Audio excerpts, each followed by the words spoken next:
Hi, my name is Emily Ware, and today I'm here to talk about my reading ladder.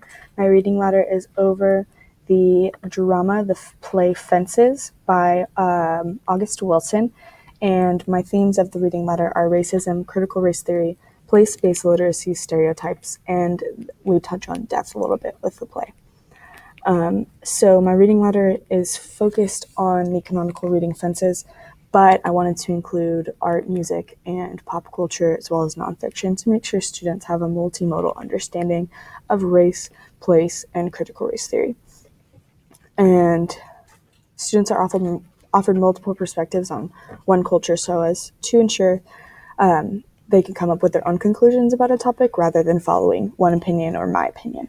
So we start with Long Way Down. The activity I would do with this novel is cover the front, so it's kind of an anonymous read, and then have a critical discussion of what race the characters in the novel are and why they are portrayed the way they are.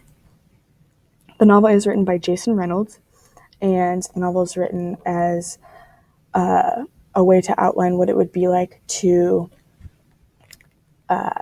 be debating whether or not to kill someone for revenge of your brother. And it's more of a low-stakes introduction to the reading ladder because it is written in verse, so it's a very easy read. But I think without the critical race theory lens, someone might think of this book as a manifesto or someone conflicted about whether or not to kill someone, but really it's the society and the society and the gang culture that has pushed him to this point. So next we have Willie Burke Sherwood by Killer Mike is his stage name. His real name is Michael Render. It's a song recorded and performed as a rap.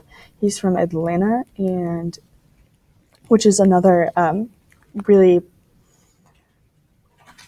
densely populated with African Americans. It's a city that's very densely populated with African Americans, and the culture of African Americans is very popular there. This song was created to discuss the maltreatment of Black males in the United States, but it also has references to Lord of the Flies. So if I were to do this in a conceptual unit, I would make sure that we've read Lord of the Flies before this unit so that students can appreciate and understand the allusions to Lord of the Flies. Potential issues with this song are the stereotypes that can be related to rap music. However, I believe that can lead to more critical discussion. And another potential issue is Render's use of the N-word. However, my students and I would engage in a proactive discussion of the N-word to make sure that we're not saying it in class and we have discussion norms set in place to ensure that every student is comfortable.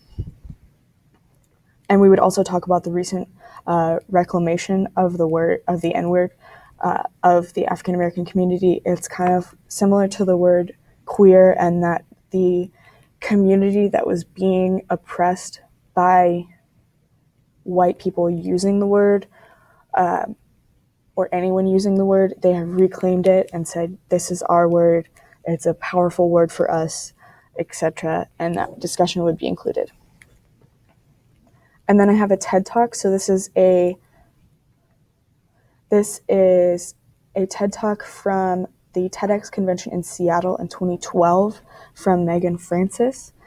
I wanted to include a nonfiction text after the rap song because students will have a low-stakes introduction of critical race theory with the rap song, and then a more in-depth discussion with the nonfiction text. And potential issues are that the text is very anecdotal, even though it's a nonfiction piece, but it's from a TED Talk, and the woman Megan Francis is very educated with multiple degrees and experience with race issues.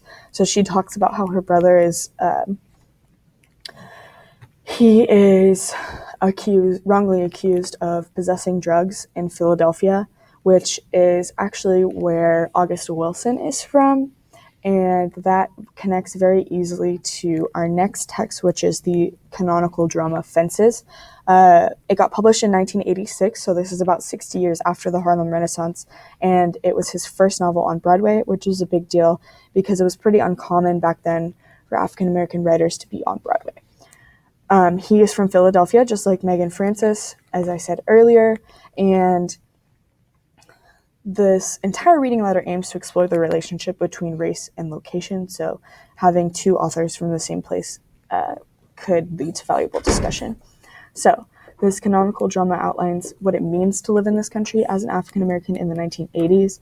It also allows exposure for different types of text, so my students have likely not come in contact with a lot of drama or plays. So this is a way that we can explore how to perform plays and the conventions of drama as a genre. And then we move on to poetry. Goes back to 1922. The poem is called Mother to Son. But after reading Fences, I wanted to have a discussion of African American vernacular English. So this provides a way for us to have that discussion in a low stakes, short poem. Potential issues I can see are the language used. Some people might consider vernacular English to be not standard English, but if you ask me, that's the point. I want my students to be able to appreciate the beauty of vernacular English and its style and the reclamation of that style of English through the poem Mother to Son. And then I switch into a choice text. I have 3 choice young adult novels. The first one is All American Boys by Jason Reynolds and Brendan Keeley. They work together to have 2 characters, one white, one black, one that is a victim of police brutality, one that is a friend of that victim. And they go back and forth discussing what it would be like to visit your best friend in the hospital after a police brutality experience, as well as students, as well as the media chaos that could ensue after. So potential issues with this text are graphic portrayals of violence and police brutality. However, students will be warned that this is the case. Next is The Hate You Give. The Hate You Give is about a young woman named Star who witnesses the shooting of her best friend Khalil by a police officer. And the novel is basically just another way to give students a young adult easy read not easy, but it's written in a style that's easy to comprehend so that students will have this hard read in an easy format. Next, I've got Dear Martin. Dear Martin is a book by Nick Stone. It explores the main character named Justice, who is himself a victim of police brutality and maltreatment by police. Another potential issue is the graphic portrayals of violence and police brutality. So I would want to make sure to have that trigger warning for my students. And I placed it here so that we can read it with those other texts.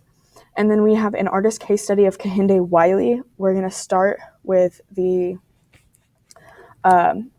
portrait of Barack Obama. And Kehinde Wiley is debatably most famously known for that portrait of Barack Obama, but I want to be able to explore more of his pieces with my students, but I had to pick one to start from, so I went with the most famous one. I can't think of any potential issues with this text. However, some might have, I want to be wary of, any issues that might arise.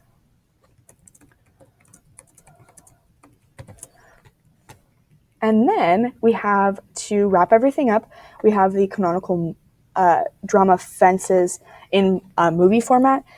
I really like this movie because the screenplay was actually written by August Wilson, the original author of the play. So the screenplay was adapted by himself, and it was directed by Denzel Washington. Denzel Washington also starred in it, but Denzel Washington he was very heavily influenced by the screenplay, and he wanted to keep it very close to what the play was. And I wanted to be able to discuss with my students how the portrayal of African Americans is read in the play, and then how it's portrayed in the movie, and then we can come back together and have a discussion of all of that together. This movie adaptation is really powerful, and potential issues are that they do use the N-word, and some people might not like that I'm showing a full movie in class. But other than that, that is pretty much all I have. That is my reading ladder over the canonical novel Fences. Have a great day.